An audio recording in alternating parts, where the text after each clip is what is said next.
And we're back. How we doing, Anna? Well, Todd, things are heating up.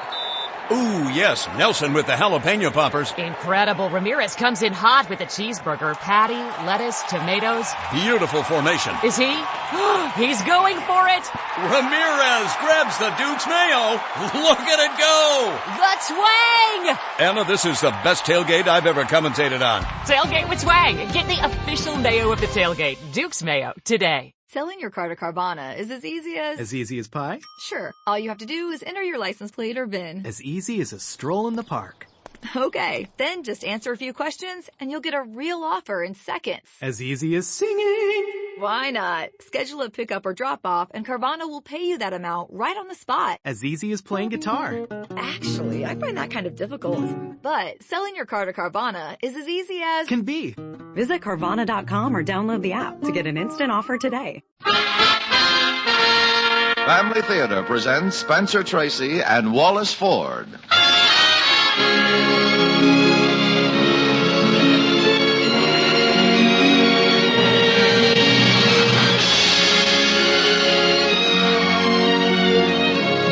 From Hollywood, the Mutual Network, in cooperation with Family Theater, brings you Joppe the Juggler with Wallace Ford as Joppe. To introduce the drama, your host, Spencer Tracy.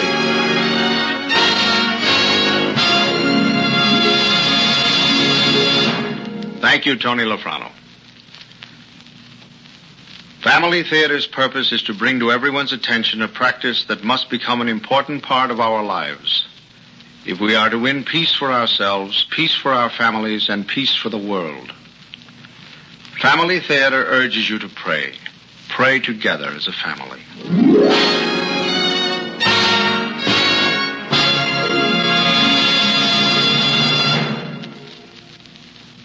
Tonight, Family Theater takes great pleasure in presenting Joppe the Juggler, starring Wallace Ford as Joppe.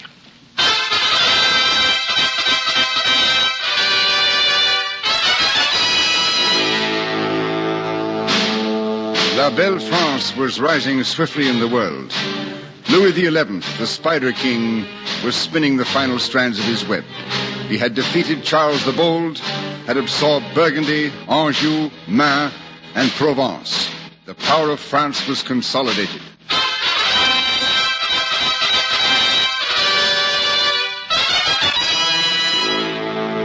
All of which meant nothing to weary Joppe the Juggler and his darling Blanche Fleur as they stirred the dust of a lonely road through Languedoc. An odd pair, they. Joppe, his face wrinkled and pale as a faded apricot under a thatch of unruly white hair. His long, ragged cloak, stained and patched in many places, flapping about his bony shanks encased in mildewed green hose. Tenderly he patted his companion's neck. Blanche Fleur looked at him with large, affectionate brown eyes. Her long pink ears trembled momentarily. Blanche Fleur had reason to be grateful. Joppe, with generous consideration for her years, was walking by her side. As mules go, Blanche Fleur had lived beyond her prime. And it was on this day that they came to a crossroads in their journey and a signpost which pointed to Mazamet. Mazamet? Have we ever been to Mazamet, ma petite? Ah, what a wide world it is. What a long world for walking, and always the same. Houses and people and children and dogs and nothing to eat. Pardon me, Blanche Fleur. I should not have mentioned that. Of course you're hungry. But you should be used to it after all these years. It was your misfortune to choose a juggler for your partner. A juggler with 6 plates who can do anything with them except fill them. Oh, well, thinking is for people who have just eaten a plump partridge, not for the likes of us. Hello, ma petite. We had better sound the cymbals to tell the people of Mazamet that we are coming so they'll know we're honest travelers and not thieves.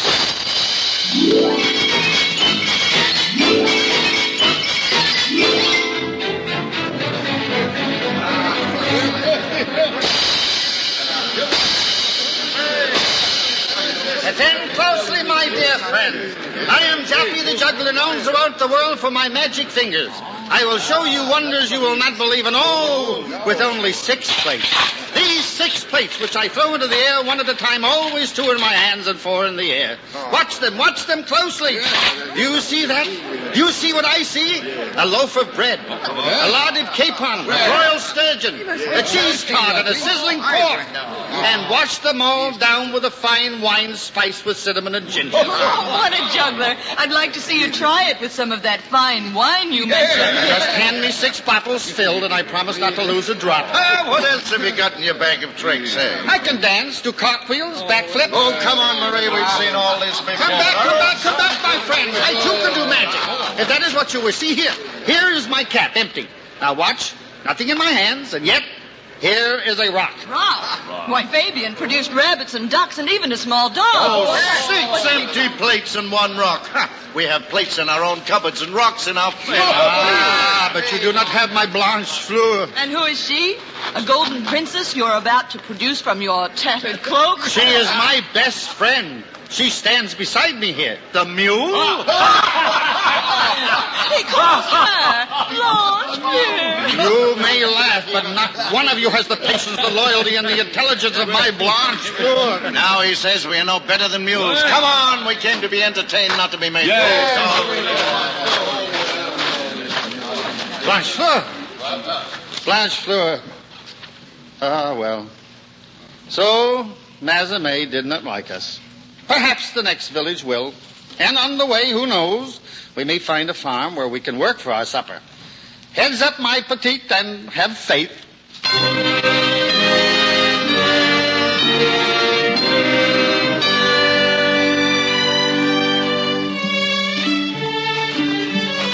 Blanche Fleur, our prayers have been answered. Look there, a chicken.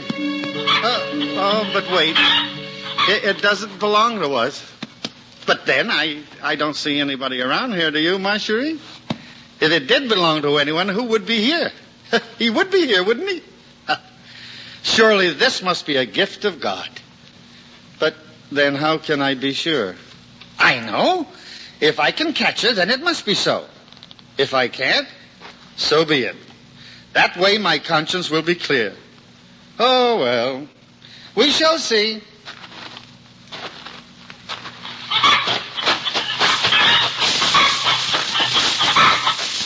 So, thank God. Not only for the chicken, but she is such a plump one.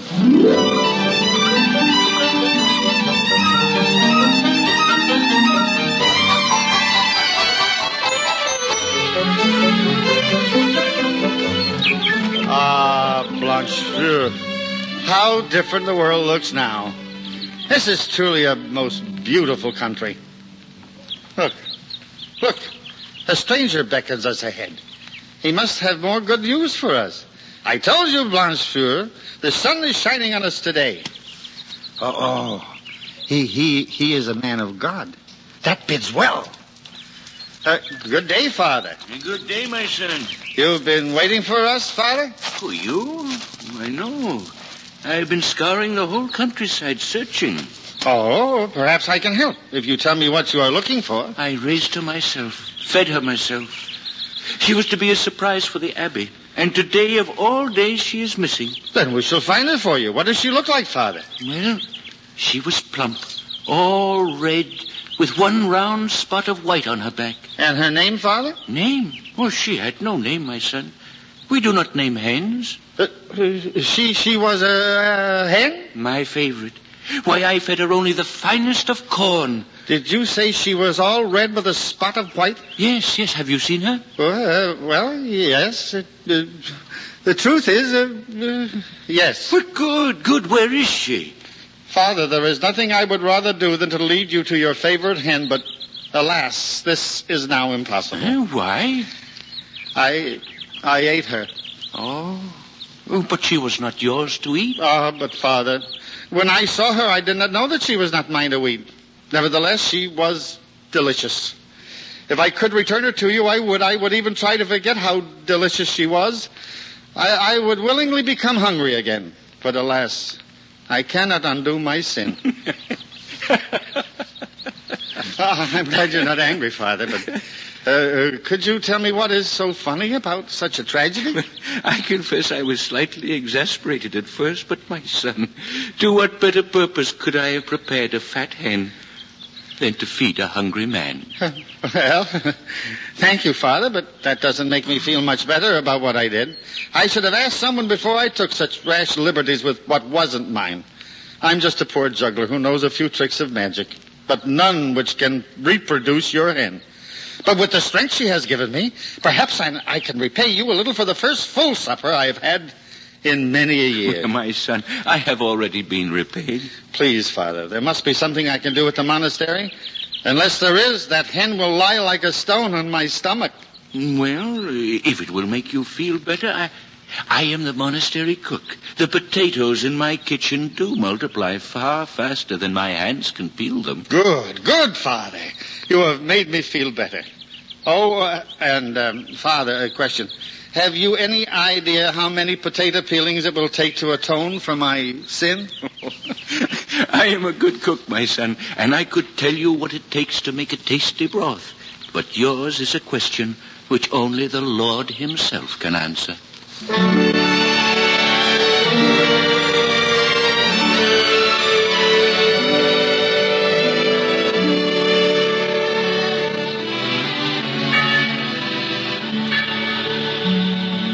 Excuse me, Father-in-law.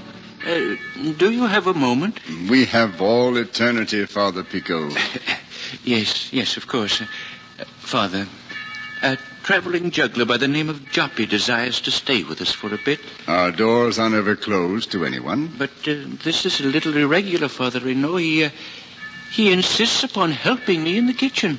And do you object? Oh, no, not at all. But you see, it's a little amusing and a little sad. Yes? This Joppe has inadvertently altered the menu I had planned for your dinner with the bishop tomorrow. Well, since neither the bishop nor I knew of your plans, we cannot be disappointed in whatever you choose to serve us. And what is so amazing and sad about all this? Well, this poor Joppe, a man of simple virtue and very hungry, intercepted my prize fat hen. Having no knowledge of her identity, he consumed her himself. And then, when he learned of his mistake, he wanted to use his newfound strength to peel enough potatoes to atone for his sin. If he has knowledge of the error, Father, and he has fully admitted it, we cannot ask him to do more. Oh, but he insists. Then there is no problem. But he has a mule. Well? We have room for him in the stable. Well? A very old and decrepit mule. Do you wish me to do something about that, Father Pico? Oh, no. It's all attended to. Well, then, Father, you seem to have taken care of everything yourself. And now, if you don't mind, I must see Father Julian. Of course. Thank you, Father. Ah, Father Elias. You're the one. I admire your assurance, Father Pico. I am the one what? The one to help me. I had planned to ask the Abbey, but I changed my mind. You see, it concerns a traveling juggler. I've already seen him in your kitchen. I admire his energy. So many potatoes in so short a time. Do you know why this Joppe is peeling so many potatoes? Yes, Father Pico. I've heard the story of your poor fat hen. Well, then, this Joppe has taken the whole matter much too seriously. In fact, he is all tied up with the problem of numbers. How many potatoes make an atonement for his sin? I've tried to reassure him, but I'm afraid that since I am a cook as well as a priest, he doubts my qualifications as a theologian. I do believe that he'll keep on peeling potatoes forever, unless somebody sets his mind at rest. Yeah, you pose a very difficult question. But I would like to speak to this Joppe of yours. I want to thank him. I'm indebted to him, you know. Father Pico, despite my firmest resolve, I couldn't keep my eye off that hen of yours. She was a great temptation.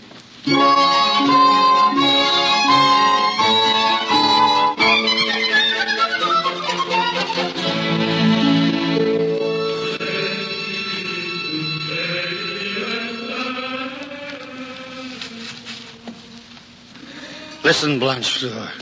Isn't it beautiful? Oh, if only I knew what it all means. Why is it that in all of our travels we never learn Latin? And, well, you got your sack of oats, didn't you? Just as I promised. And this fine stable. And what a mystery this is. I eat the priest's hen, and you get your oats, and I get a bed with a blanket, and I eat 3 times a day. But now, they tell me I don't have to peel any more potatoes. I'm afraid to tell them that I don't want to stop. For that would mean that we would have to go. But do you think it would be right for me to commit another sin? So that I should be forced to stay and do some more penance? No. But you haven't done anything wrong yet, Blanchefleur.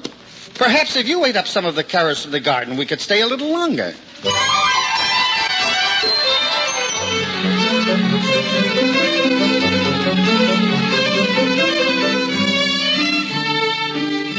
Father Pico. Yes, Joppe? Alas, I have some good news for you. Why, alas, when your face is shining so brightly? Because it's bad news. You see, Blanchefleur, my mule. I'm sorry. Is she ill? Well, yes, but it's not the illness for which I am sorry. You see, she should be ill for what she has done. Well, what has she done? I am afraid she has eaten up some of your vegetable garden. Oh. But how did she get out of the stable? I wish you hadn't asked me that, Father. Why? I hadn't expected you to ask me that. But since you have, it would only make it worse if I lied, wouldn't it?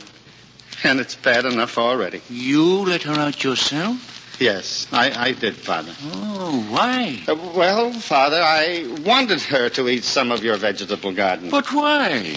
If I may speak for Blanchefleur as well as myself, we are both very anxious to do penance for her criminal appetite. You couldn't think of any other way of staying with us? No, Father. Blanchefleur and I don't belong here except to make amends for things we do wrong. Well, my friend, that is why we're all here, to make amends. You may visit with us for as long as you wish, Joppe. I don't wish to visit, Father. You don't visit when you're home. Oh, well, then there is no problem at all. But there is. And I'm too old ever to solve it. You see, Father Pico, I don't know any Latin.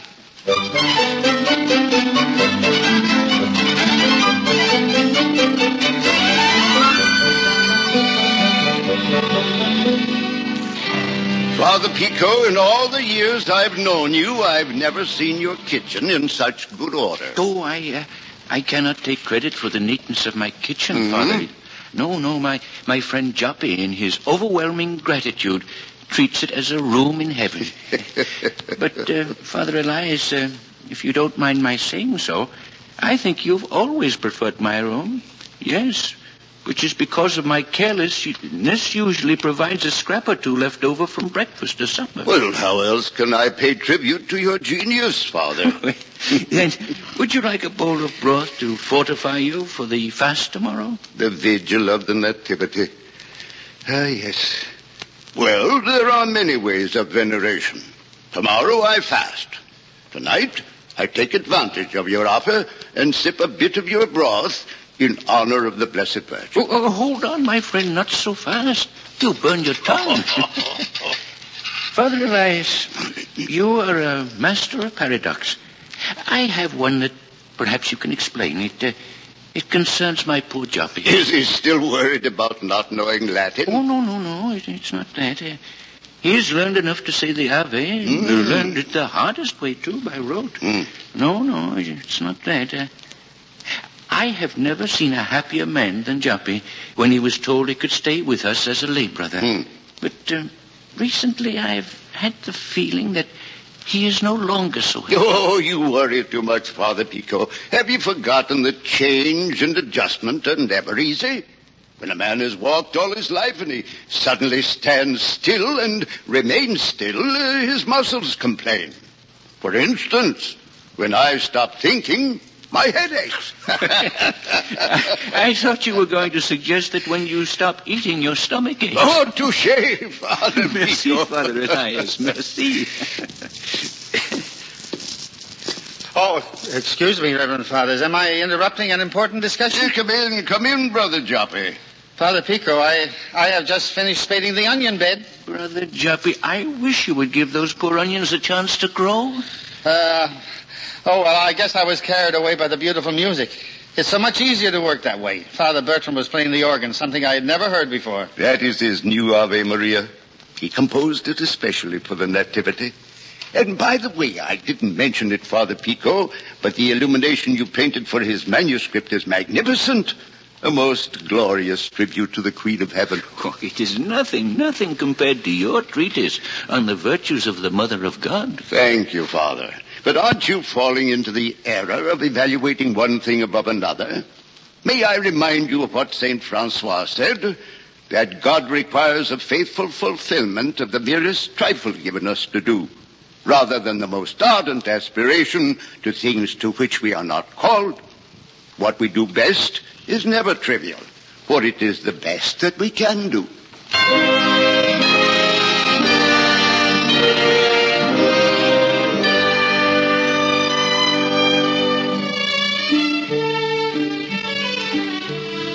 Ah, Blanchefleur. But every day and every night I feel smaller and smaller until I think I shall vanish altogether. I'm just a nothing here, and I don't know how to be anything. The Reverend Fathers have done such wonderful things for the Blessed Virgin, and I have nothing to give her. I'm so stupid I can't even leave the onions in the garden alone. They won't say a word. They're too kind. But I know. We don't belong here. Well, we shall leave tomorrow at dawn. They will be occupied with the vigil of the Nativity, and we can slip away quietly. So, sleep well, my dear Blanchefleur. We have a long journey to make, a journey without end. And now we'll pray. At least I have learned this one in Latin, I think. Ave Maria, gratia plena, Dominus tecum, benedicta tu mulieribus.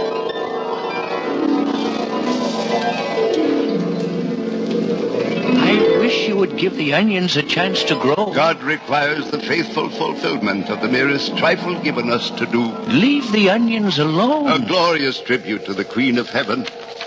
The best that we can do is the best that we can do. What did you say, Blanchefleur? No, it wasn't you. It was Father Elias. It was he who said it. Of course. Why didn't I think of it before? The best that we can do. Blanchefleur, before we leave tomorrow, I must do my best.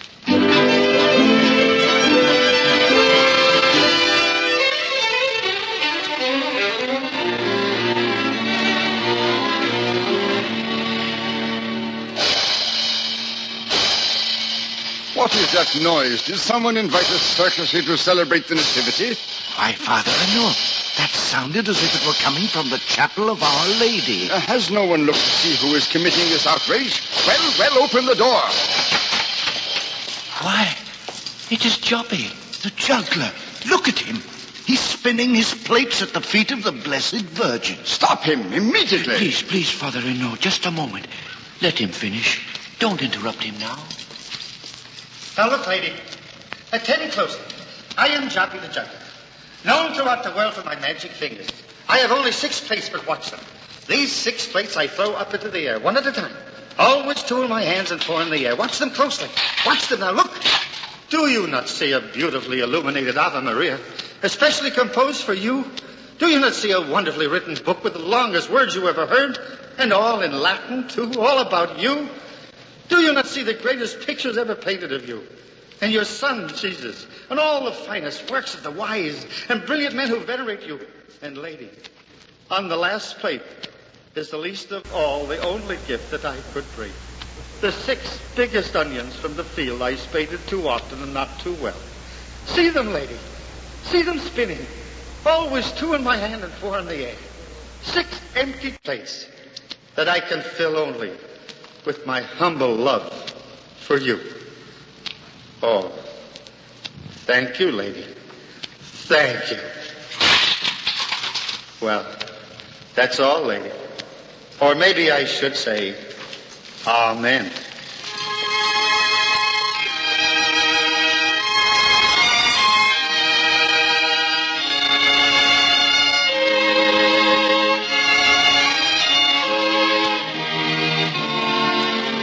beyond all doubt he is a good man, Father Reno. He meant no harm. I know, Father Pico. You have told me before about this Joppe the Juggler. It was the only way he knew how to show his devotion.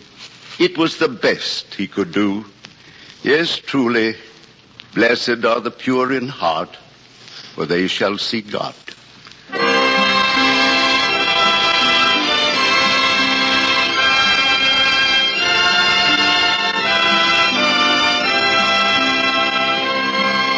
I did it.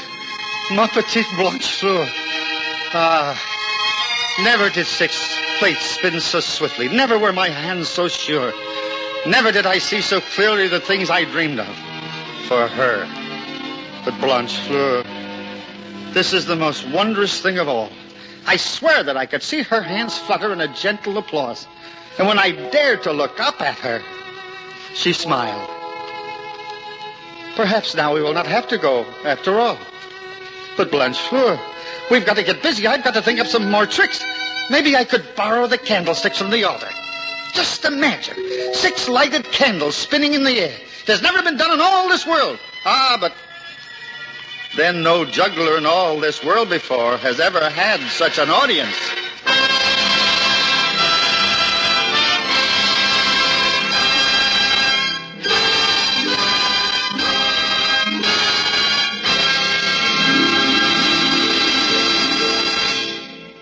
This is Spencer Tracy again.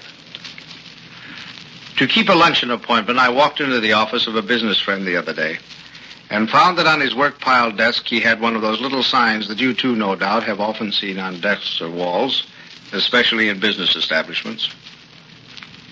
Each sign has one big printed word, think. While waiting, I read the newspaper. And when he was about ready to join me a few moments later, I jabbed a forefinger at several news stories assortedly dated Washington, Korea, Moscow, and Berlin, and said, more or less to start conversation, Joe, from the mess the world's in, we'd better change signs like this one to another word, pray. He thought about that for a moment while getting on his coat, and then he replied, Spencer, I believe my little sign is better than you imagine. It's supposed to caution clear thinking, you know. If a man thinks at all, he's certain to pray. Prayer, then, is a natural consequence of clear thinking. Any thinking man knows that our problems are so great that we must have help from above. It's only the self-sufficient fool or the man who doesn't think very clearly who won't pray. Thinking of God's love for man and of man's perpetual dependence upon God, well, isn't that the very thought of prayer is by itself? I saw the point and hastened to agree. What he was proving was that clear thinking and prayer can sometimes be the same thing. And while we're on the subject, what better thing is there to pray for right now but that God will favor us with some clear thinking? In other words, wisdom. And my friend added another thought that's been running through my mind ever since. Abe Lincoln, he said, used to tell his associates that when his cares in the White House got so heavy that he didn't know what to do, he always went to his knees because there was nowhere else to go. Once again, family theater reminds you, the family that prays together stays together. More things are wrought by prayer than this world dreams of.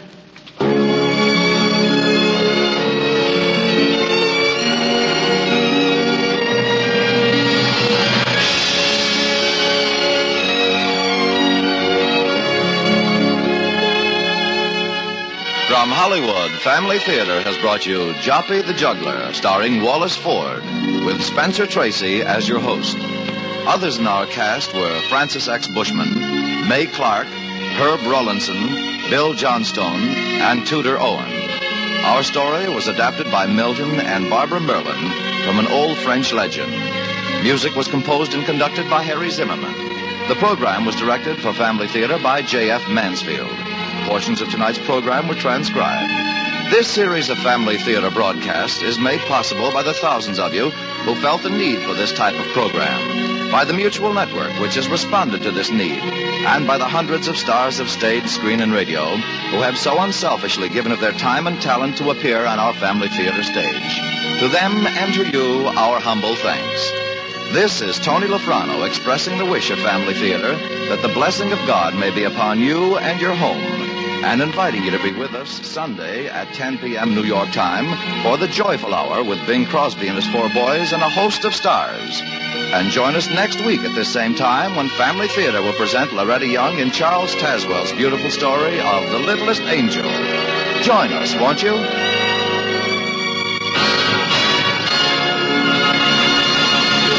This is the Mutual Broadcasting System.